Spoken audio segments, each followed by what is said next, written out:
Biya, en arrivant au pouvoir, avait trouvé un artiste du nom de Ngale Jojo.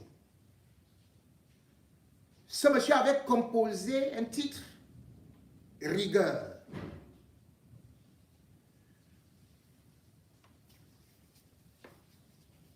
Rigueur et moralisation, voilà les textes qui pouvaient inspirer des chansons, de l'espoir. Mais en fin de compte, Paul Biya n'a même pas tenu 5 ans que la musique camerounaise était déjà tombée, que l'art était déjà tombé. Paul Biya n'a même pas attendu 10 ans que les artistes camerounais et aussi les intellectuels étaient obligés de s'exiler. Aujourd'hui, quand on parle de la diaspora, et que certains au Cameroun vous disent que la diaspora ne vaut rien, mais sont les premiers supporters des Lions indomptables. Cela veut dire qu'il y a quelque chose, un boulon qui manque dans leur cerveau. Pourquoi je prends d'abord l'exemple des Lions indomptables avant de revenir dans la musique et d'autres corps de métier? C'est parce que lorsqu'on voit l'équipe nationale aujourd'hui, du gardien de but jusqu'à l'attaquant, en passant par les défenseurs, les milieux de terrain, c'était moi un joueur qui joue au pays. Tous les meilleurs joueurs du Cameroun jouent à l'étranger. Pas un seul nom au pays. À l'époque, c'était le Canon de Yaoundé, c'était l'Union sportive de Douala, c'était le Tonnerre de Yaoundé, c'était même Foudre d'Akono Lingay, c'était Caïman de Douala, c'était Orix. Bref, le football camerounais produisait. Mais avec l'arrivée de Biya, les meilleurs sont à l'étranger. Donc si quelqu'un dit que les gens de la diaspora sont des sans-papiers, il doit dire que Mila, qui a la nationalité française, est un sans-papier. Ben Joseph Antoine, qui a la nationalité française, est un sans-papier. Samuel Eto'o, capitaine des Lions indomptables espagnols, il devait dire que Onana, qui joue à Manchester United, n'a jamais joué à Canon de Yaoundé, ne joue pas à Tonnerre de Yaoundé. Et il doit dire que Abouakar Vincent, qui est capitaine des Lions indomptables à l'heure actuelle, est parti de Coton Sport depuis très longtemps, joue à l'étranger. Tous nos joueurs sont dans la diaspora. Si tout le monde faisait comme Paul Biya, si la FIFA faisait comme Paul Biya, qu'il n'y a pas la double nationalité, vous auriez qui dans votre équipe? Qui serait dans votre équipe? Mbomo? Vous le connaissez où? Vous connaissez sa nationalité?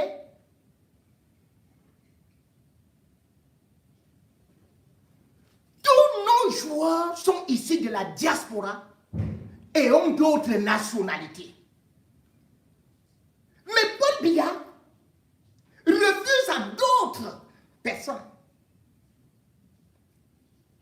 à d'autres personnalités, d'avoir la double nationalité, mais profite des règles de la FIFA, qui introduit la double nationalité, la triple, la multiple nationalité, pour vous produire les Lions indomptables. Et vous applaudissez. Vous insultez la diaspora. Mais tous les Lions indomptables, toutes les Lions indomptables viennent de la diaspora. La diaspora des sans-papiers. Puis c'est ce que vous dites. On vous a dit que tout se passe au pays. Le Cameroun peut gagner quel trophée sans sa diaspora en sport. Aujourd'hui, c'est la même chose pour la musique.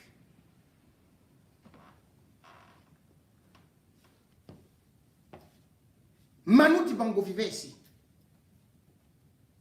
dans cette diaspora. Il est mort ici, dans cette diaspora. Quand il a voulu aller travailler au pays parce que Paul Biya l'a appelé, il a été humilié. Parce que dans ce pays-là, on ne connaît pas, on ne veut pas reconnaître des talents. C'est le pays des médiocres.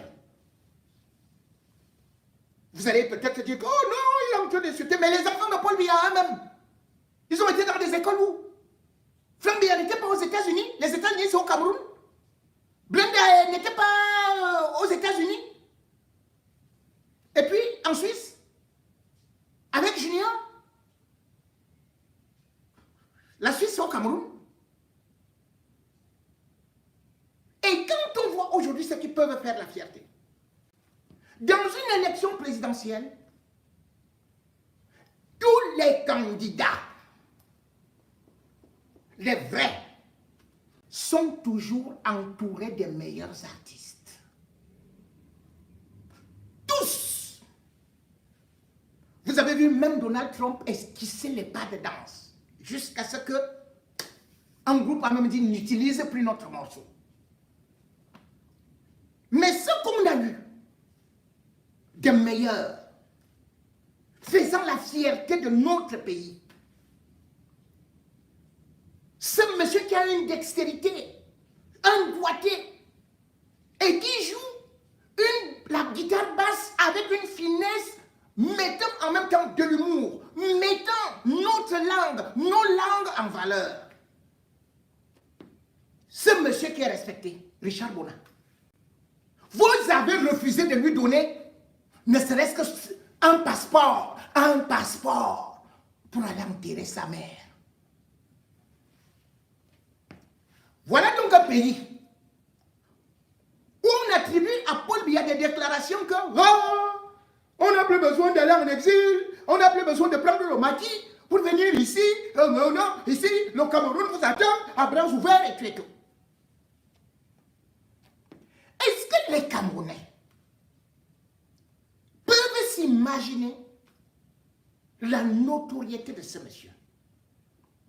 Juste pour des idées, il n'a tué personne. Vous avez préféré le rejeter, le dénigrer, l'insulter, calomnier. Alors que voilà quelqu'un qui devrait être présenté comme un porte-flambeau dans tous les autres pays. Regardez ce que vous avez donc au pays. Les morceaux que vous avez. Bâton de manioc au corps, bâton de manioc à faire quoi. Oh là, 2 heures, ça retire. Bon, je ne dénigre pas leur musique. Mais quand vous avez des artistes comme Richard Bona, est-ce que vous connaissez combien de personnes se sont déplacées pour venir au meeting de Maurice Kamto? Vous savez pourquoi? Parce que Richard Bona devait être là. Quand il veut faire un spectacle, c'est toujours le full, c'est plein, guichet fermé. Et si je parle de lui aujourd'hui, c'est parce qu'il a choisi des sacrifices. D'autres artistes préfèrent aller manger les petits 500 000 qu'on donne à étudier. Mais lui, il a préféré se couper des racines de son pays, de ses frères, de tout ce qu'il a eu à faire là-bas. Et vous avez pu voir comme au meeting de Maurice Kamto, il n'a pas demandé le billet d'avion. Quand Chantal Biya va organiser les concerts avec les artistes étrangers, quand on va faire venir les whisky des consorts, quand on ira prendre les artistes au Congo, dont les Fally Ipupa, vous connaissez combien ça va coûter au peuple camerounais? Des centaines de millions pour venir jouer à Etoudi, ou pour venir jouer lors de l'ouverture de la CAN, ou pour venir jouer dans un cabaret d'un pasteur. Alors qu'on a des hommes d'honneur, on a des hommes qui passent partout au monde et qui sont applaudis, qui sont salués, qui connaissent la musique, qui apprennent de la musique aux autres. Mais on invite au Cameroun des artistes qui ne savent pas lire du solfège. Ne serait-ce que pour ça, le médecin de Maurice Kamto à Paris a eu une autre coloration artistique. Parce qu'un pays sans culture n'est rien. Si tu ne sais pas là où tu vas, souviens-toi d'où tu viens. L'identité d'un peuple, c'est d'abord sa culture.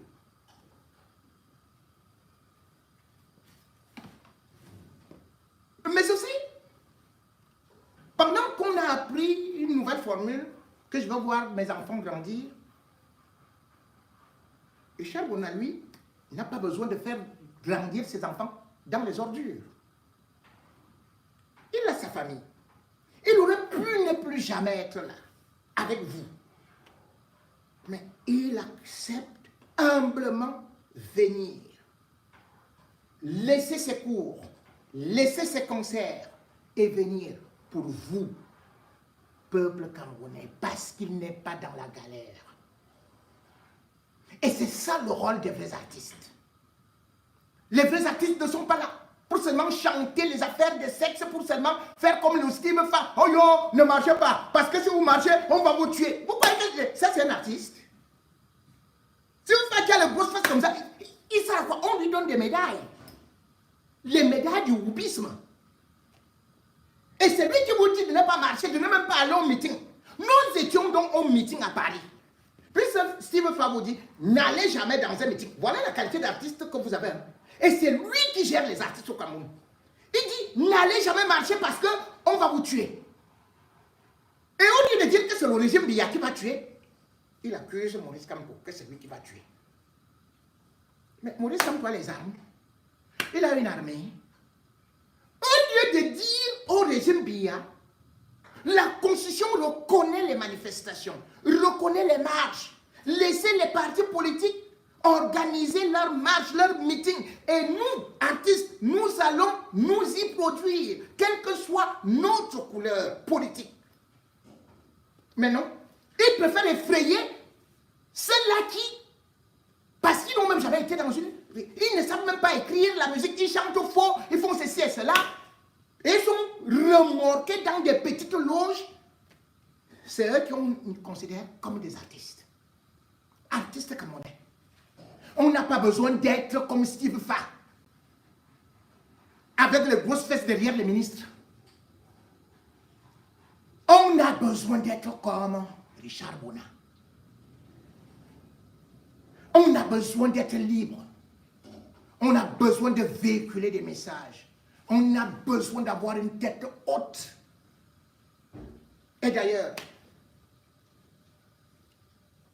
avec plein d'humour, prophylactique, il a d'ailleurs fait un post pour dire, bon ok, j'offre 20 000 € au RDPC pour aussi organiser un meeting à Paris. Le RDPC a tellement perdu qu'il est devenu le parti d'opposition dans la diaspora. La diaspora aujourd'hui a la crème de la crème. Et c'est pour cela que le RDPC, sachant qu'on ne peut pas venir payer des gens ici, ils ont dit qu'ils vont organiser. Richard Bona est donc prêt. Il va vous donner 20 000 €. Et vous savez que quand lui parle, il fait. Voilà 20 000 €. Les patriotes, réunissez-vous aussi. On voit si vous pouvez réunir 1000 personnes sur la place de la République. Il n'y aura pas. Parce que même ceux d'entre vous qui sont au RDPC, beaucoup travaillent. Et beaucoup n'ont pas besoin de pain, de sardines. Et beaucoup savent aujourd'hui que votre régime, c'est fini. Le RDPC a voulu montrer que le MRC était un parti des Bamileke. Dites-moi,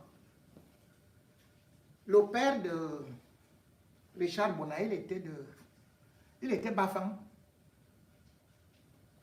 Sa mère était un Bouddha. Je ne comprends pas bien.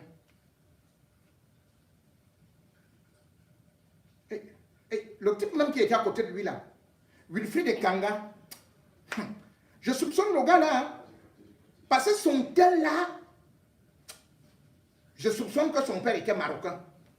ou bien arabe, ou il fait des kangas, parce que non, un bêtise ne peut pas avoir un nom comme ça. L'autre là, vous l'appelez comment? L'autre artiste là, qu'il faut aussi dans les machins du rap, papa, hein? Il dénonce beaucoup là. Vous l'appelez comment? Valsero, n'est-ce pas? Ok. Son vrai nom c'est qui? Abbé. Abbé, voilà un autre artiste. Abbé, c'est un nom de quoi? C'est un nom bêtier, étonnant. Et vous dites que le MRC que j'ai vu là, avec Abaroyono. Abaroyono, c'est un Bamileke de Boloa. Ah, hein? Tu écris quoi? Que sa mère, hein, l'arrière-grand-père de son arrière-grand-mère était Tchang. Ah! Donc, son vrai nom, c'est qui? Aya Cham. Oh, quoi? On va aller. Ah, donc, oui, tu dis quoi? C'est l'officier d'état civil qui a mal écrit son nom, hein. Donc c'est un Bamileke. Ah, je comprends, moi-même j'ai vu. Que ces cheveux-là, c'est les cheveux d'un Bamileke. Bon, ok. Amba Acham, non. Bon, ok, d'accord. Ça, c'est le nom de Abaoune. Donc, c'était des Bamileke qui étaient là. Mais aussi un autre qui parle beaucoup là. Bon, c'était donc une partie des Bamileke. Mais pour l'instant, comme les Bamileke donc là, ont eu beaucoup d'argent, il faut maintenant que le RDPC, parti national, parce que si un parti tribal réunit 40 000 personnes, cela veut dire que le RDPC va réunir minimum 8 millions de personnes. Le défi est lancé. Bona, dis-moi, est-ce que tu es sûr? Tu donnes combien? Il faut que Bona nous dise la vérité là. Hein? Qui est prêt à venir là? Ok, bon, d'accord. J'écoute d'abord Bona, si vraiment il tient. Et les amis, donc, juste après notre petite rencontre, je veux dire, à la place de la République, que moi j'ai particulièrement vraiment aimé, voilà, une petite réunion, comme les autres vous l'appelez. Richard Bochon, on vient de m'écrire là-bas, il s'appelle Richard Bochon. Professeur et ministre de la République. Mais comment ça se fait qu'un petit parti qui réunit aussi peu de monde comme vous aimez bien le dire, mais comment est-ce que vous vous intéressez à ce parti s'il est si petit que ça? Pourquoi vous vous intéressez à cela? Nous, on a fait, moi je suis allé, j'ai simplement remercié le professeur Mostanto et les militants. Voilà, c'est tout. Et 2 jours plus tard, donc on voit des professeurs, mais Richard, on a même mis une photo pas, machin, oui. Alors, monsieur le professeur de les deux là, je suis un non-votant, mais aucune loi n'interdit un non-votant d'aller à un meeting. Je dis même le droit, on va vous enseigner. Même le droit civil, on va vous enseigner. Est-ce qu'il y a une loi qui interdit un non-votant d'aller à un meeting? Non, I'm free to do that. Mais non. Et pourquoi ça vous dérange? Parce que ça vous fait mal, simplement. Donc voilà. Et au moins la décence ou l'honnêteté de reconnaître que Maurice Kamto is better than you guys. That's it. Reconnaissez-le au moins. You know? Et puis, vous vous acharnez sur un non-votant. Mais tournez-vous vers ceux plutôt, si vous êtes un vrai juriste. Un vrai juriste. Alors, penchez-vous plutôt sur ceux qui votent dans l'illégalité. Et je vous ai donné des noms. Ils ont tous des passeports étrangers, mais votent. Mais que dit la loi, monsieur le juriste? Que dit la loi? Je reviens toujours à la loi. Momo est américain. You know? Lui, il vous montre souvent ça. That's all I have to say. Bye, motherfuckers, man. Bon. Mes chers compatriotes, Après Richard Bosch, ça c'est notre américain. Depuis le retour de Paris, je vous assure, c'est le cousin de Chantal le cœur qui a commencé à accélérer, c'est la psychose générale, ça va dans tous les sens.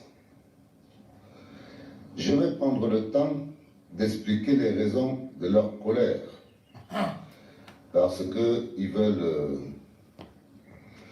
essayer d'embrouiller le peuple. Les jeunes doivent savoir exactement ce qui s'est passé. Ils doivent savoir. Dis-nous.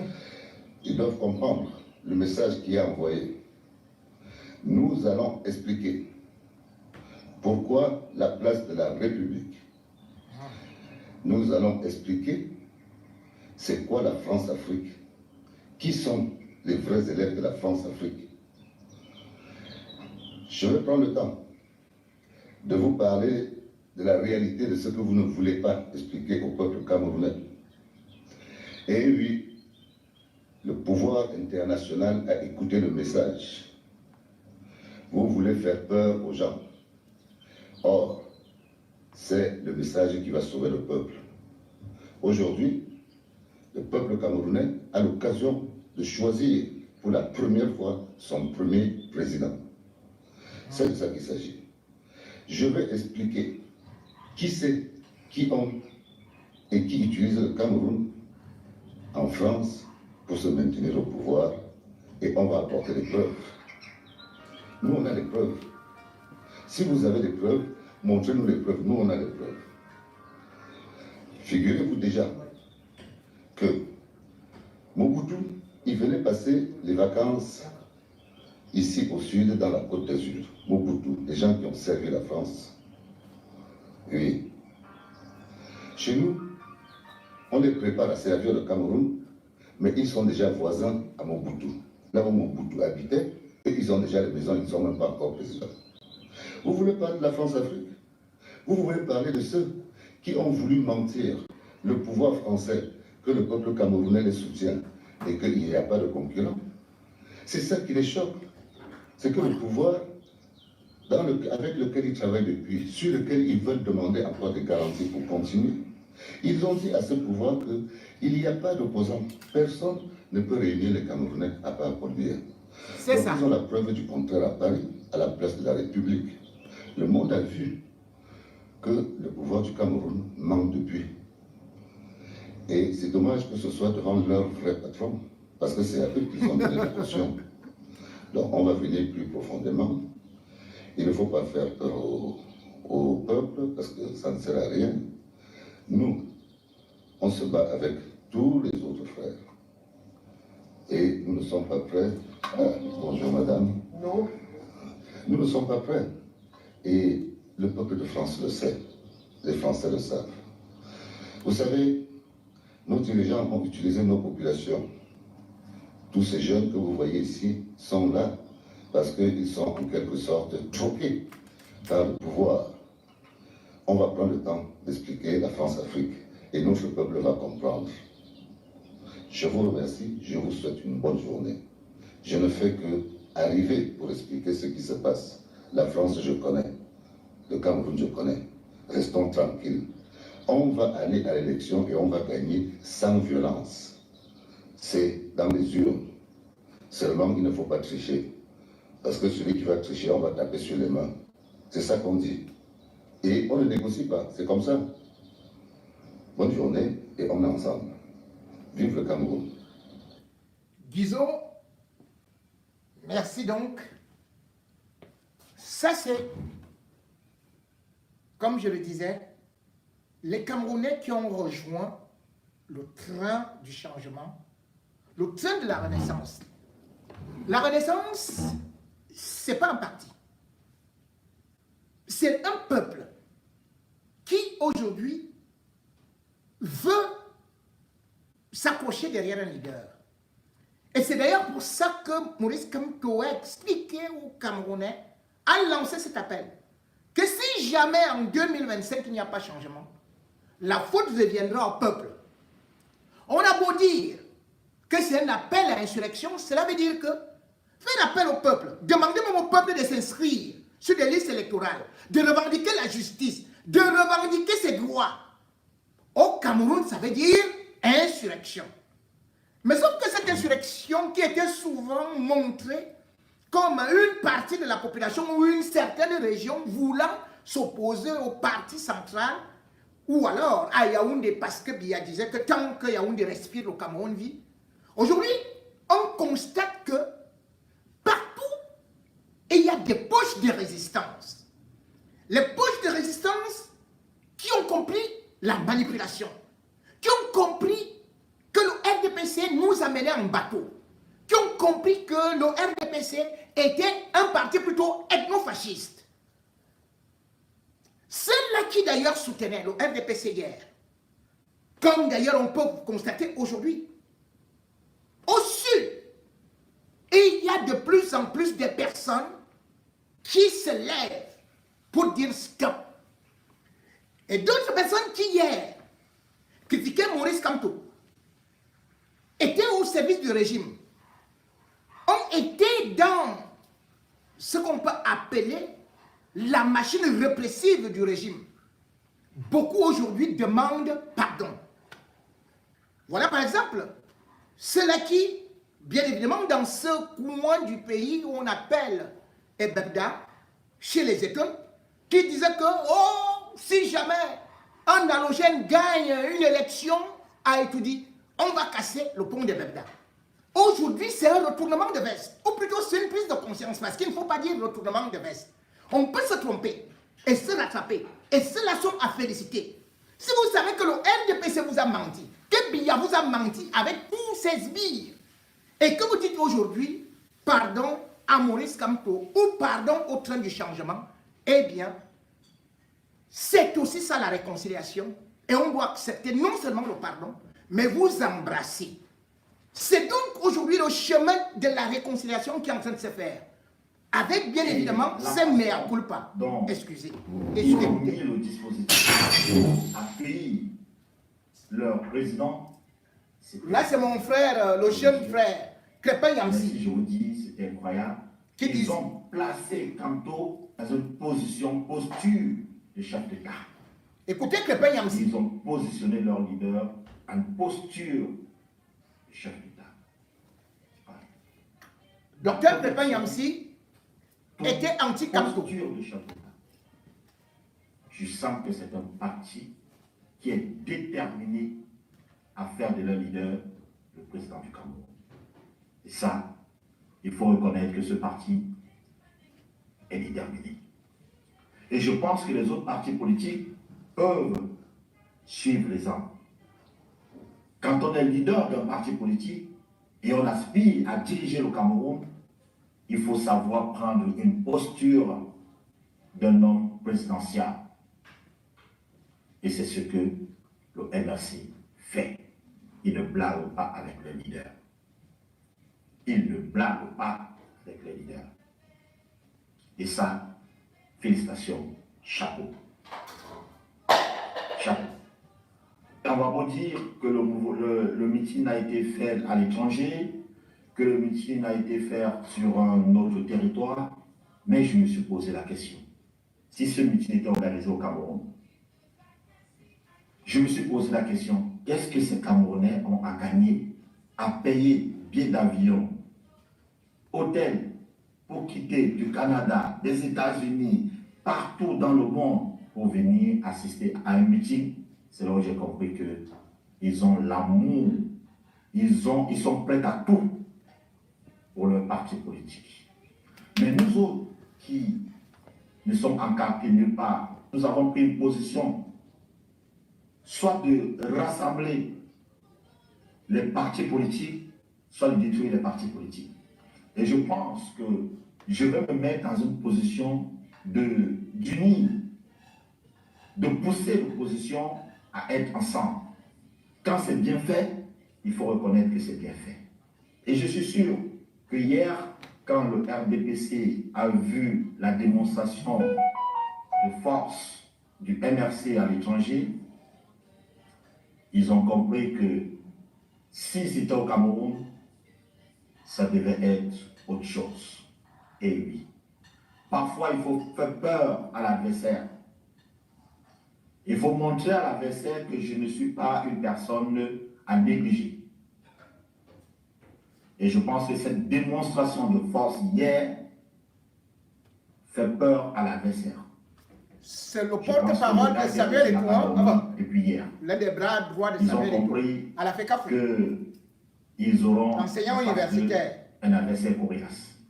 Et surtout que Je vais c'est aussi la demander promotion. pardon au professeur Maurice Kamto. Ah, Professeur Maurice Kamto, sauve-nous. Dans ce dossier en main.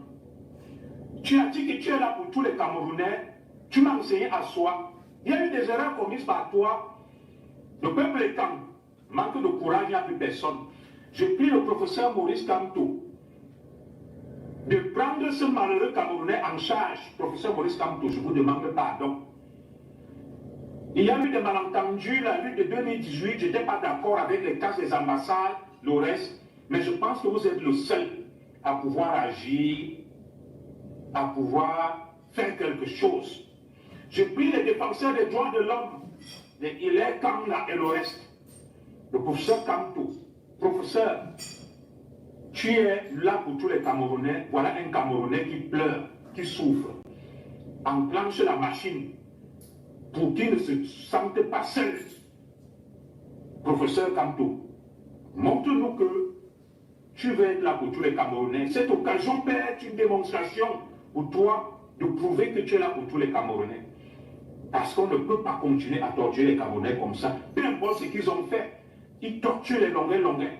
Ils torturent les Mapou. Martinez aurait mort comme un chien. Ce sont les mêmes noms qui ressortent. Et Kassi, Sambon, les mêmes assassins. Les mêmes tueurs. Oui, excusez-moi parce qu'on a été, j'ai été coupé. C'est pour ça que je voudrais reprendre la vidéo. Je suis en train de vouloir dire que cessons de faire des écoutages et repensons notre parti et faisons une politique abordable et que tout le monde trouve réellement une vision sur ce qu'on est en train de faire. Actuellement, il n'y a aucun Camerounais qui sait où on va. Aucun. En dehors de ceux qui sont dans en dehors de ceux qui gèrent certaines choses. Aucun Camerounais aujourd'hui ne sait de où on va et de ce qui se passe. Moi, en tant que leader, je prends la parole aujourd'hui pour dire que cessons de faire de l'écotage.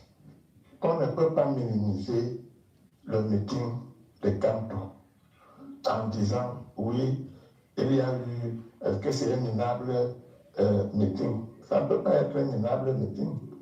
Du moment où cette place de la République, telle que je la connais, et telle, c'est une place emblématique. C'est une place qui n'est pas donnée à n'importe qui. Il faut peut-être l'attaquer sur des angles attaquables et qui peuvent amener les Camerounais à comprendre que tel que c'est parti avec Kamto, s'il arrivait un jour que Kamto prenne les pouvoirs aujourd'hui, Kamto va revendre le Cameroun aux Français. Voilà à quoi moi je m'attendais à ce qu'on dise. C'est Kamto qui a vendu la régie à Bolloré. Tout le monde sait que ça ne va pas. Effectivement, ça ne va pas. Même si aujourd'hui, les uns et les autres arrivent encore à manger quelque chose, mais quand tu sors de chez toi, tu comprends que, effectivement, le Cameroun, ça ne va pas. Vous allez voir partout les motos qui nous accompagnent au quotidien sont comme des abeilles. Il faut rouler vraiment avec beaucoup de prudence, sinon tu sors de chez toi étant content, tu rentres parce que tu as tué quelqu'un à cause de l'imprudence des motos cyclistes. Ça, c'est un. Aujourd'hui, les Camerounais étouffent. Ils les étouffent parce que les trottoirs sont devenus les boutiques, les bars. Ils étouffent parce qu'on n'a plus où garer les véhicules. Ils étouffent parce que les supermarchés sont construits au bord de la route, d'autres même en route. Soyons sérieux. Il faut qu'on repense notre pays. Et repenser notre pays ne veut pas dire que inciter à la violence ou bien être un opposant. Loin de là. Il faut tout simplement repenser notre pays. Et les Français ne sont pas nos ennemis, mais on est en train de les balancer dans toute l'Afrique. Il faut donc comprendre le message qu'il y a derrière ces meetings à Paris. Ce message qui est derrière ce meeting à Paris est très important. Pourquoi à Paris? Pourquoi tant de monde? Pourquoi lui seul? Sur tant d'opposants qu'il y a dans le monde. Même Zelensky n'a pas réussi à avoir autant de mobilisation avec la guerre de l'Ukraine, quelqu'un que les Européens tous sont derrière lui. Donc il faut plutôt analyser sur cet angle-là que le retour à la France, étant donné que quand les Français donnent avec la main droite, ils retirent très rapidement, sinon le triple avec la main gauche. Donc ce sont les Français qui ont réuni les Camerounais à Paris. Vraiment. Mesdames et messieurs, voilà donc. Là, nous ne sommes pas à Paris. Nous sommes toujours au sud. Hein. Écoutez. Ça, c'est la France.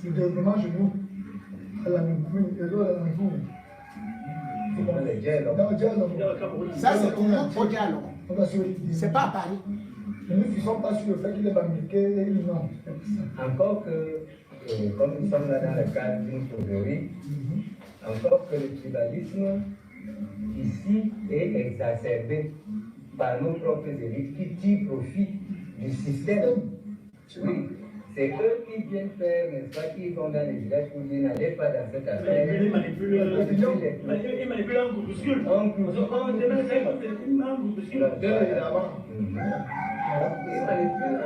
Le peuple boulot est un peuple hospitalier, social et sociable. Voilà. Donc nos élites manipulent ils sont des groupuscules d'individus. Voilà. Et ne quantifions pas ces groupuscules au peuple boulot. Nous sommes dans l'idéologie du pouvoir, de l'évolution et la protection de tous. Voilà. Vive le MSC. Vive le MSC. Et avant le NDPC. Voilà. Là-bas, ce ne sont pas les Français. Hein. Là, c'est au sud.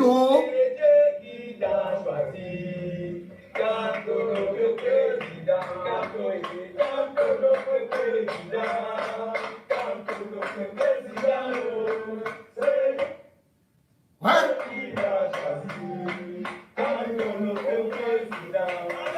Là aussi, c'est un complot de la France. Hein.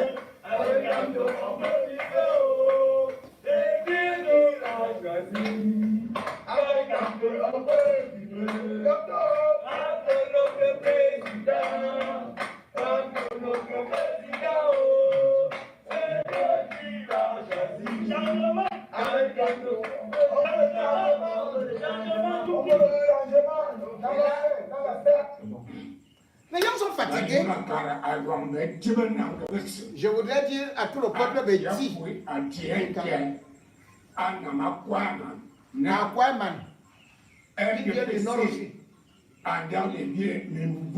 Le RDPC nous dérange depuis 43 ans. Aujourd'hui, c'est le 4 juin 2021. Maurice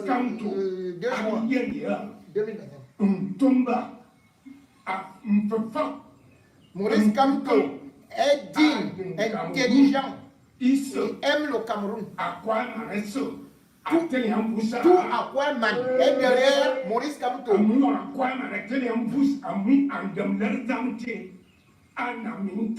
Il vient de montrer ce qu'il vaut en France.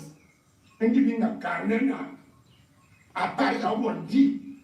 Nous disons qu'à partir de maintenant, jusqu'au jour du vote, nous tous, nous devons voter pour Maurice Kamto, 100%. On demande à Maurice Kamto, on supplie que nous n'avons pas de route. Il pleut.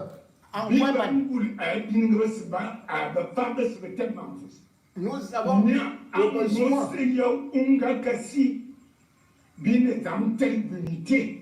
Tous les jours, nous pourrons mettre des unités à Guayman au sud. Les unités du MFI.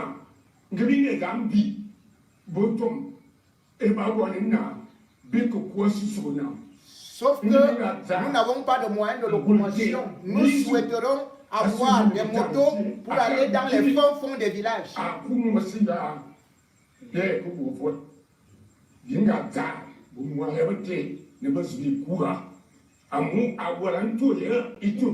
Il se fait tard, il nous reste très peu de temps.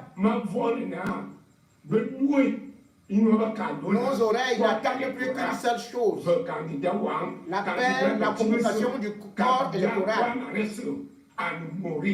Le candidat des Betty, le candidat des gens du sud, des populations du sud, c'est Maurice Kamto. C'est tout. Voilà. J'ai donc traduit. Mesdames et messieurs, cette traduction veut tout simplement montrer. On est au congrès. Non, attendez. On arrête cette vidéo. Tu la replaces. Tu replaces cette vidéo. Et après, on va la lancer après.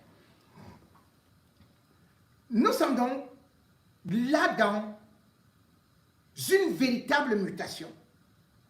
Et il n'y a plus un socle où le RDPC, ou surtout, on disait que Paul Biya, vous ne pouvez pas le voter ici. Ici, c'est seulement le RDPC. Et ici, nous voulons seulement Paul Biya. Nous ne voulons pas les gens de telle ou telle tribu ou de telle ou telle ethnie. Et ici, nous ne sommes plus dans un complot qu'on va dire que ce sont les Occidentaux qui ont fait ça. Ce ne sont pas les Occidentaux qui sont arrivés loin là-bas dans ces villages. Non, ce n'est pas eux qui sont arrivés là-bas. Mais ce sont plutôt, faut-il le dire, les échos venant du changement et ces gens qui ont trop souffert de tous les mensonges du RDPC qui nous disent aujourd'hui et qui disent aujourd'hui à Paul Biya et son RDPC: nous te vomissons, nous ne voulons plus de toi, nous ne voulons plus du tribalisme, nous voulons changer. Maurice Kamto, 2025 changement. Voilà.